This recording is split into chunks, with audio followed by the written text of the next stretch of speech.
they're a very interesting type of agriculture. Just the fact that they grow in palm trees makes them so different than any other type of agriculture in the United States. Because they coconuts down south, they don't grow in palm trees, but we can grow them here. They're one of the oldest cultivated crops. They go back like 8,000 years or something. And they're very challenging and labor intensive. For starters, a mature date tree might be 60 or 70 feet tall, and that fruit is all at the very top up there. So you got these huge ladders, you got the 62-foot ladder, which you've got to crank all the way up to the top, and then be able to balance it, fully extended, to move from tree to tree. And then you're doing this in 110, 115 degree weather. You've got then if you get up to the top of the big tree, oh, I forgot my frond. Come by my booth there. See, you've got these massive thorns on these trees. So you get up there and you're faced with all these thorns. And so the first thing you do is you got a machete, hook machete, and you go and you strip all the thorns off. And that's called the de-thorn. You just climb freelance in the top of the tree, not take a safety net or anything. And you just walk around up there and you run that machete down each frond until you get all those thorns off. That happens in January. And then in February and March starts the pollen cutting and the pollinization. So it's pretty interesting, that the date trees, there's male trees and there's female trees. And you don't want a whole lot of male trees in your grove because they don't give you fruit, just the females give you fruit. And the male will give you pollen, the pollen with the fruit. So the dates would be, if you did it in nature, like where it would be 50-50, male and female, the dates would cost twice as much because you have a lot of trees you're growing that don't give you them. So what you do is you have one male for 50 females. And then you watch those flowers when they come up, and they're in these big casings, pods, and then you tie string around the pod and pull it shut, and then you watch it, that pod cracks open. You climb up to the top of that palm tree, and you cut that flower, and you bring it you lower it down, and there's maybe 10 or 15 flowers in the tree, so you have to keep going up and up to every time you see a flower open.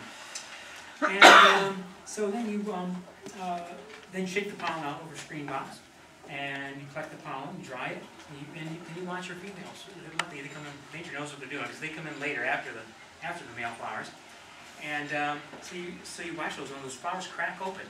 You get up there and you puff that pollen out of them. That's a pretty labor-intensive thing because if you've got a bunch of trees, you really got to run to get them all done in time. Because you've got about 2 or 3 day window on some varieties to get that pollen on there.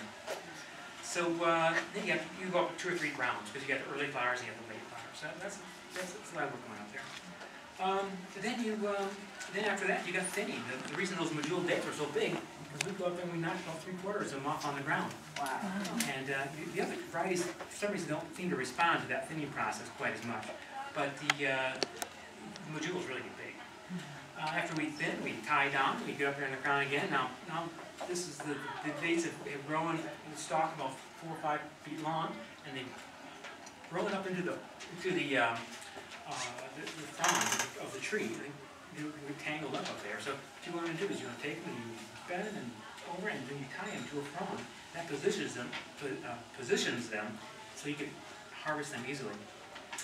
And then you got bagging. Then we bag all the fruit. You can use either a paper bag, or this new thing they got is a nylon mesh bag, and that keeps the birds and the bugs and the rain, and just keeps them all just perfect. So you go there in the fall and you lift up that bag, and there's all your dates. It's just perfect. Them and disturbed on. And then we got the harvest, and that's you got probably two times up the harvest normally, but sometimes it can be 3.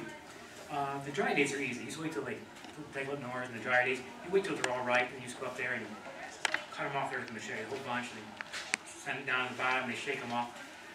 But with soft dates, it's harder because you want to get those when they're really moist. So you watch them until you think you got enough ripe up there, and you go up there and you just rattle the bunch a little bit, and those ripe dates will fall down into your harvest basket, and then you come back down, and then you go back up again later to get the rest of them. And then after that, there's packing. Of course, I spend fall and spring in our package, just packing the fruit and shipping it. So there's never really a dull moment. We have shoot cutting in there now. I forgot to tell all about that. That's really labor intensive. propagate new trees, you cut offshoots, and that's an exact duplicate of what you got. Because you plant a seed, it's like us. We're all different. You're half your mom and half your dad. So that's how the seeds are with it, from a date. And you might get a male, you might get a female. So you don't want to plant that. You plant it, and 5 years into it or 10 years into it, you realize, oh, this is a male, it's not going to have any fruit, or if it does have fruit, maybe it's not that great. But sometimes it's really great. That's how new varieties are started. You know, you can find that what happens is they start off in your grove, and it's easy to grow on the hoe, you take them out, you know, but you get busy, you don't get around to it. Then you gotta get a couple guys with shovels to dig them out, you know, and then spring with a backhoe to get the dang thing out. Then it starts fruiting, and then oh, well, that's a good type. So you can create your own new variety by finding a seedling that's good, and then cutting offshoots off that seedling. Anyway, then of course there's irrigation, there's tractor work, and there's grow cleanup, and always something to do with the date trees. But they're really amazing fruit. You know, they're probably mankind's earliest staple food. Anthropologists tell us that people come from North Africa. This is probably where the dates come from too. Who knows all this stuff for sure, but definitely in that area. So we go a long way with dates. Yeah, I could go into more details of all this stuff. They're very nutritional. They're energy producing, high fiber. I saw Vegetarian Times article a year or two ago. They did a Fiber Kings, 10 top fiber foods. Dates is one of them. They're very alkaline. They're one of the most alkaline foods. They're high in iron, got more potassium than bananas.